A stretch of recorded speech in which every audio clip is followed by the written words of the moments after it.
One case that Nigel Speahing had very much in mind was that of Mrs. Maureen Turner's son, Alfie. One night in January 5 years ago, Alfie, her son by a former marriage, was lying very ill in bed with a temperature approaching 106 degrees. She called round her local GP, Dr. Oliver Archer.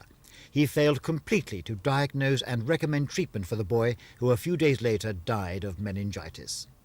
Well, he was trying to rouse Alfie, to give him an examination, but Alfie was just laying there, wasn't answering him. He never obeyed anything he asked him to do, and he just didn't do anything as far as I was concerned for Alfie. He just said that he had congestion.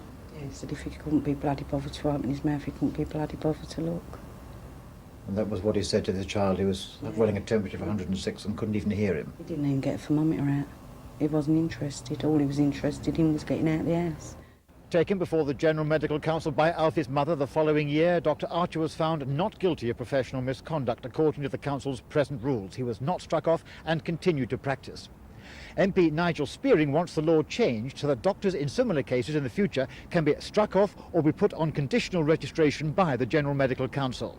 Well, I hope that doctors and the GMC will be able to protect their profession and the public better if one can put conditional registration on doctors whose conduct is found to be below par.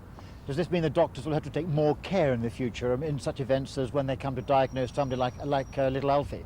Well, that was a very bad case indeed. I think that it will make the GMC particularly run the profession in a better way, and it would enable them to be protective of the doctors and give them remedies and the public which are not there at the moment. The British Medical Association says that while they don't think Nigel Speahing's bill will alter matters in this area, they nonetheless will not oppose it. Christopher Rainbow for Thames News.